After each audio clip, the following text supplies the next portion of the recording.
E aí, pessoal, aqui é o Anderson. Então, hoje a gente vai dar continuidade ao nosso conteúdo de ensaios imunoadsortivos. A gente já conversou sobre o ELISA.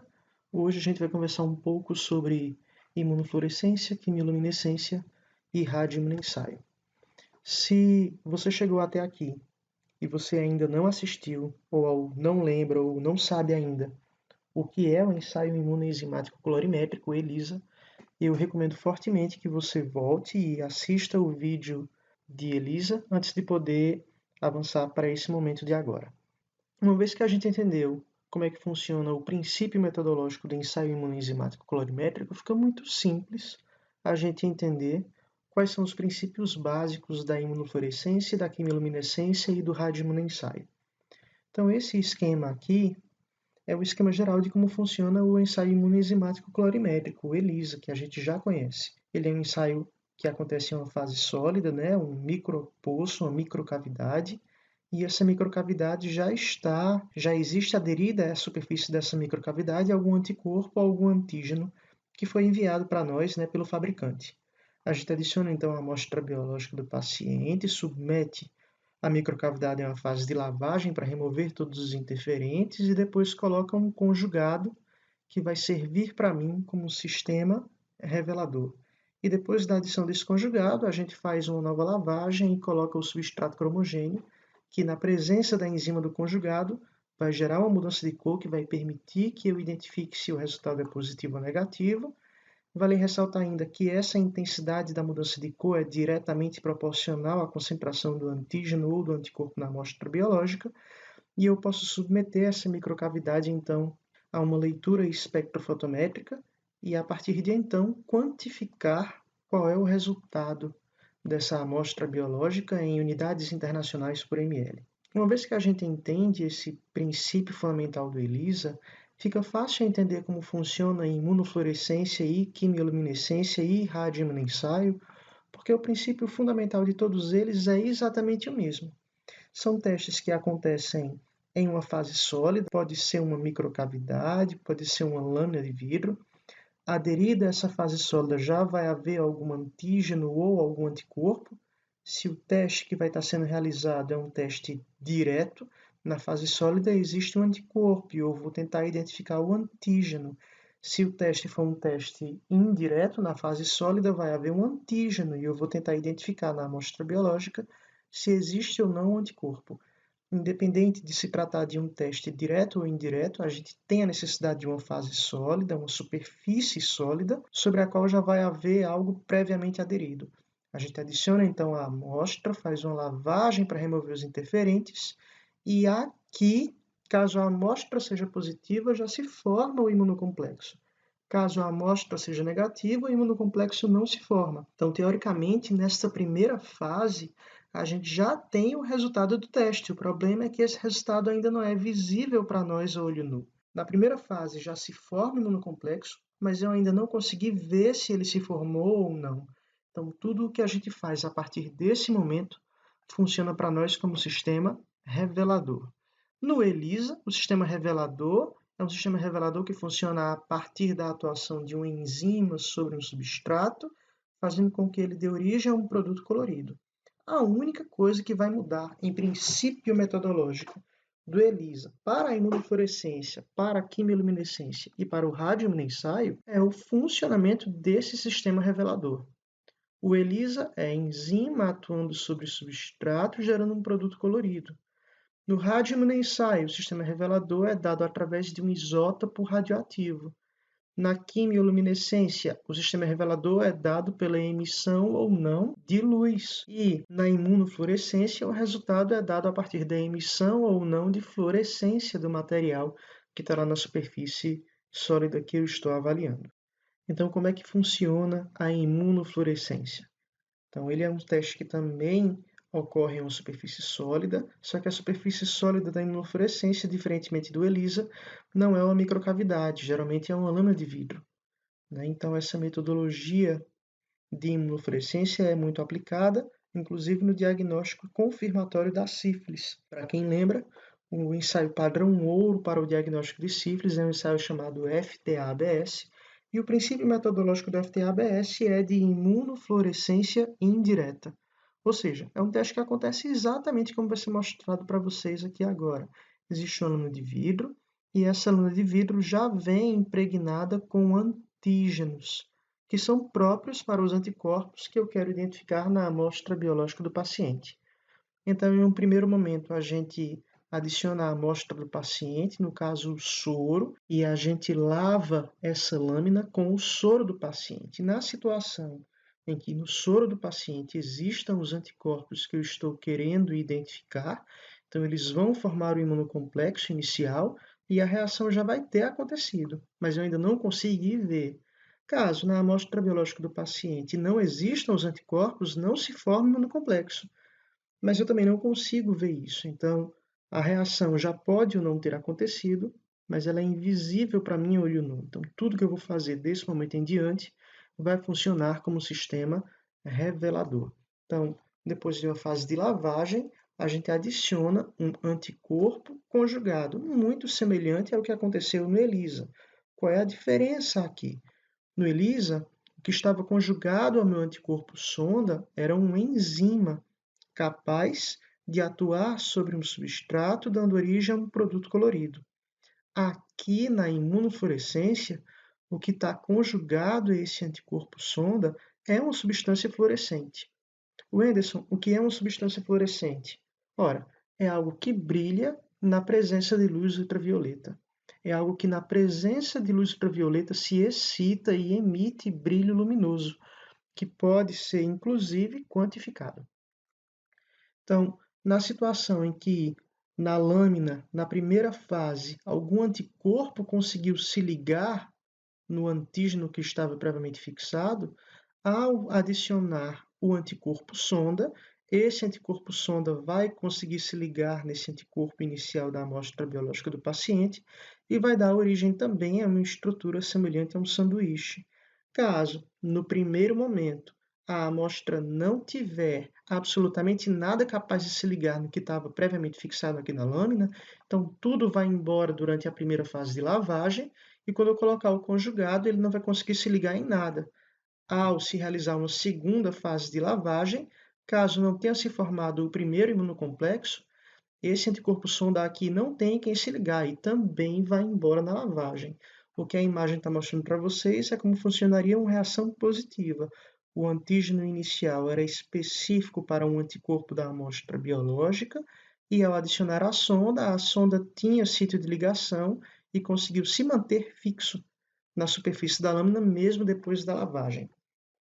Depois disso, a gente leva essa lâmina para examinação ao microscópio. Vale ressaltar que o microscópio que a gente utiliza para poder fazer a visualização dessa lâmina não é um microscópio óptico comum.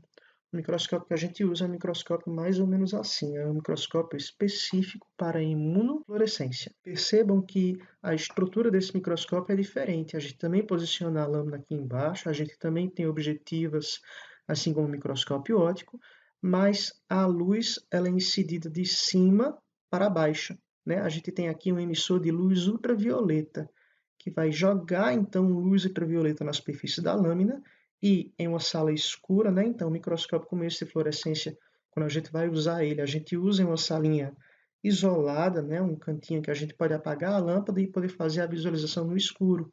E aí, quando a gente observa aqui nas oculares uma reação positiva, a nossa visualização é mais ou menos assim. O que a gente consegue ver aqui é que existe algo emitindo brilho luminoso na minha lâmina. Então, por que que, nesse caso aqui, a superfície da bactéria está totalmente percebida através da imagem? Ora, isso aqui aconteceu porque a superfície da bactéria é repleta de antígenos. Ao adicionar a amostra biológica do paciente, os anticorpos se ligaram em toda a superfície da bactéria. Ao adicionar a sonda, o composto fluorescente ficou aderido a toda a superfície da bactéria e aí a gente consegue ver o contorno dela direitinho. Essa metodologia de imunofluorescência pode ser amplamente utilizada não somente no diagnóstico de doenças infecto-contagiosas, como é o caso da sífilis, mas também para a detecção de proteínas específicas na superfície de células ou até mesmo no interior de algumas células. né? Essa metodologia aplicada à identificação de proteínas específicas em células ou em tecidos, ela é conhecida normalmente pelo termo imunohistoquímica.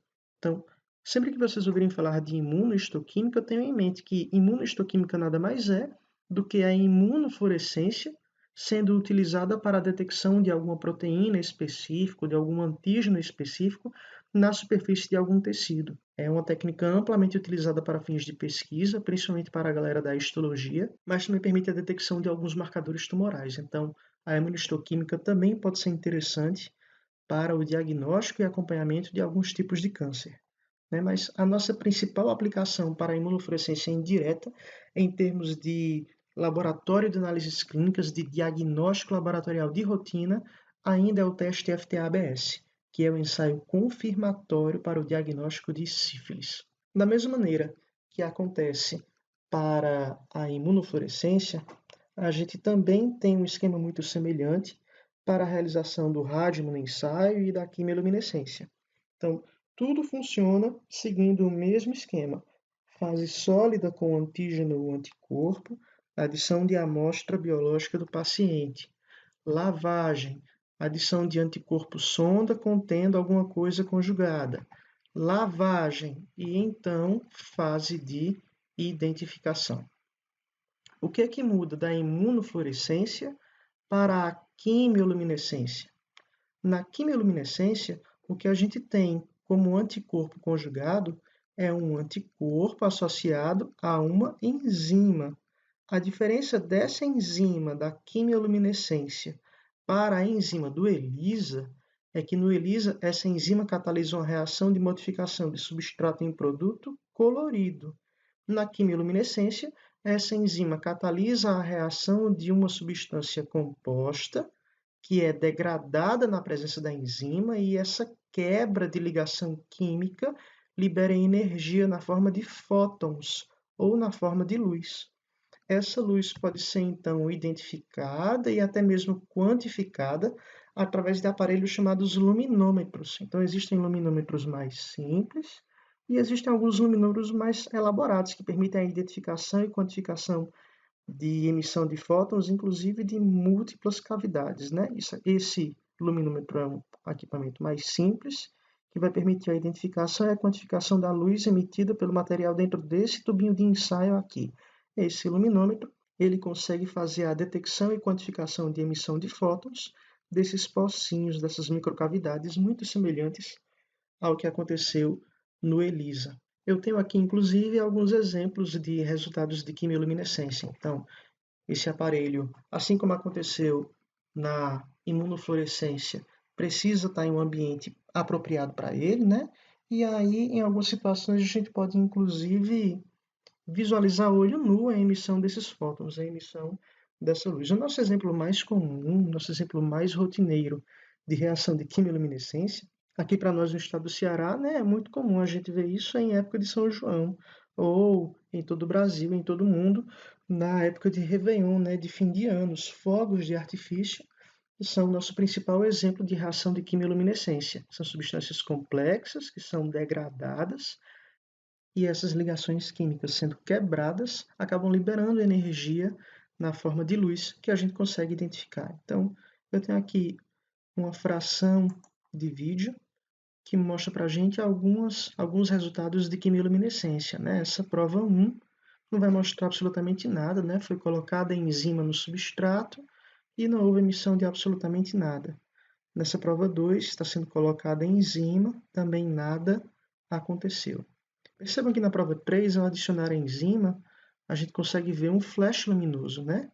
É muito sutil, mas bem perceptível. Na prova 4, vai haver a adição da enzima e a luz vai durar até um pouquinho mais de tempo, né? Ela aparece, perdura por um tempinho e depois vai desaparecendo lentamente, gradativamente. Isso depende muito do tipo de enzima e do tipo de substrato sobre o qual essa enzima está atuando. O que importa na quimioluminescência é que essa emissão de luz só vai acontecer na situação em que a amostra biológica é positiva para aquilo que eu estou buscando. Na situação em que a amostra biológica não tem o antígeno ou anticorpo que eu estou buscando, não existe emissão de luz alguma. A emissão de luz indica resultado positivo. A ausência de emissão de luz indica resultado negativo e, tal qual aconteceu para o ELISA e para a imunofluorescência, quanto maior a emissão dessas partículas luminosas na quimiluminescência, significa dizer que maior é a concentração do antígeno ou do anticorpo que eu estou buscando na amostra biológica. E isso também pode ser quantificado. Significa dizer que eu também consigo liberar um resultado quantitativo na quimiluminescência.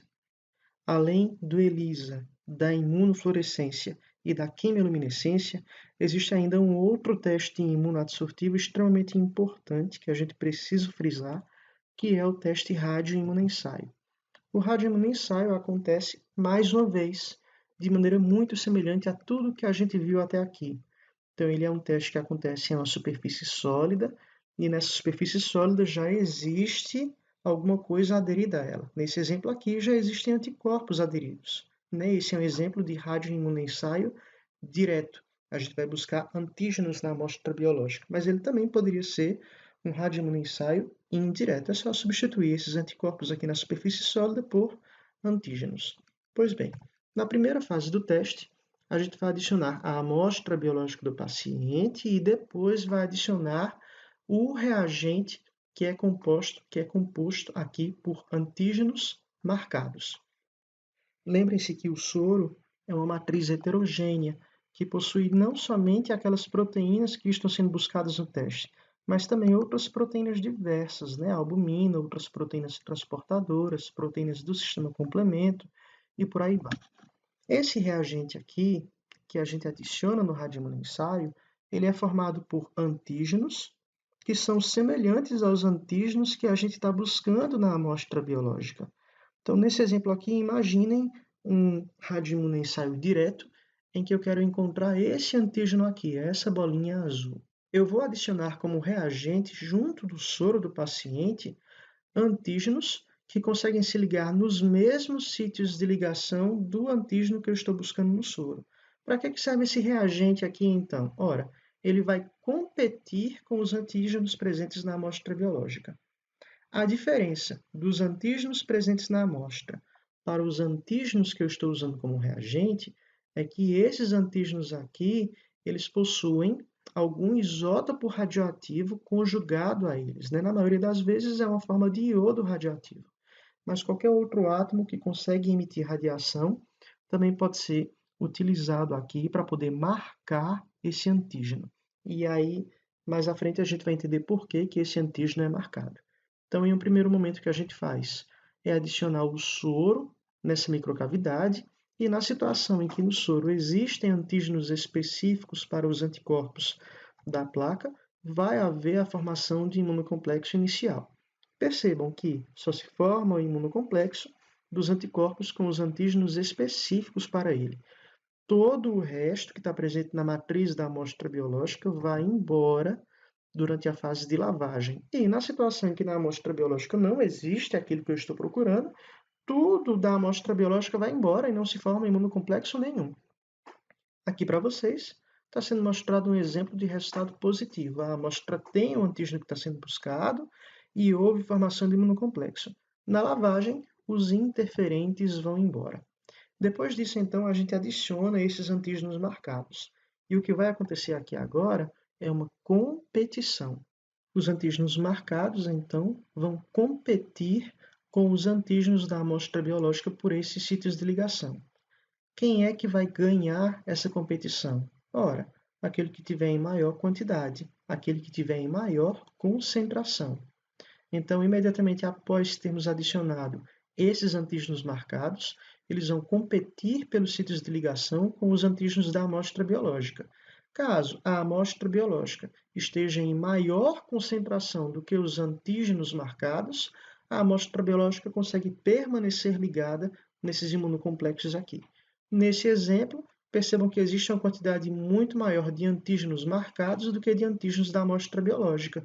Então, eventualmente, os antígenos da amostra biológica vão perder nessa competição. Ou seja, a gente vai ter mais antígeno marcado, ligado no anticorpo da superfície sólida, do que os antígenos da amostra biológica do paciente. Depois que acontece essa fase de competição pelo sítio de ligação, a gente pega essa placa com essas microcavidades e submete a um processo de centrifugação. Submetendo essa placa à centrifugação, a gente vai conseguir dar origem a duas frações ou a dois conjuntos de proteínas que vão ser avaliados. Uma fração que a gente chama de fração livre e uma fração que a gente chama de fração ligada. A fração livre, como o próprio nome sugere, é formada por esses antígenos livres que não conseguiram se ligar nos anticorpos que estavam aderidos à superfície da placa. A fração ligada, como o próprio nome sugere, é formada pelos imunocomplexos que foram formados. Depois da centrifugação, a gente vê que a fração livre, que tem peso molecular menor, consegue vir aqui para a superfície, enquanto que a fração ligada, que é mais pesada, fica aqui embaixo. Por que a gente separa a fração livre da fração ligada no radioimunoensaio? Essa separação é importante porque a gente vai fazer uso de um aparelho chamado Gamma Counter, né? Um aparelho que consegue quantificar a radiação que é emitida individualmente por cada uma dessas frações. Então, o Gamma Counter, o contador de emissão de radiação, vai quantificar quanto de radiação é emitida pela fração livre e quanto de radiação é emitida pela fração ligada. Caso a radiação emitida pela fração ligada seja maior do que a radiação emitida pela fração livre, isso significa dizer que os antígenos da amostra biológica perderam a competição, o que significa dizer que a concentração deles era menor do que a de antígenos que eu adicionei, o que significa dizer que a concentração da amostra biológica é baixa. Por outro lado, na situação em que a fração livre emite mais radiação do que a fração ligada, isso significa dizer que esses antígenos marcados perderam a competição com a amostra biológica, o que significa dizer que a concentração de antígenos na amostra biológica é alta. Então, o Gamma Counter ele é um aparelho que serve para isso. Depois de ter centrifugado essas microcavidades, ele vai conseguir fazer a quantificação da radiação emitida pela fração livre e da fração ligada. E a partir daí a gente consegue fazer a relação, né? A gente consegue gerar uma fração que é derivada da fração ligada dividida pela fração livre. E mais uma vez, quanto maior for esse resultado, ou seja, quanto mais radiação foi emitida pela fração ligada, significa dizer que mais radiação estava presente nela, o que significa dizer que a concentração de antígenos na amostra é baixa. Por outro lado, caso a gente tenha a situação em que essa fração, essa divisão aqui, ligada dividida por livre, é menor, isso significa dizer que mais radiação estava presente na fração livre, o que significa dizer que a concentração de antígenos na amostra biológica é alta. E o gráfico que se utiliza para poder representar o funcionamento desse tipo de teste é mais ou menos assim. Então, nesse eixo Y aqui, o que está sendo mostrado para vocês é a razão da radioatividade emitida pela fração ligada e da fração livre, né? A radiação emitida pela fração ligada dividida pela radiação emitida pela fração livre. E aqui embaixo que a gente tem a concentração de antígeno na amostra biológica. Percebam que quanto maior for a razão ligada livre, menor é a concentração de antígenos na amostra. Quanto menor é a razão ligada livre, maior é a concentração de antígeno na amostra biológica. Esse é o gráfico que consegue representar bem como a gente consegue entender, como a gente consegue interpretar o teste de Raman no ensaio. Então, ele é um pouquinho mais complicado de entender, porque, diferentemente da imunofluorescência e da quimiluminescência, ele é um teste que é competitivo. Existe uma competição dos antígenos da amostra com os antígenos do reagente do radioimunoensaio. Então, se vocês tiverem qualquer dúvida com relação a esse assunto, por favor, não deixem de me perguntar. Mas, muito obrigado a todos vocês, e em paz, que o Senhor vos acompanhe sempre.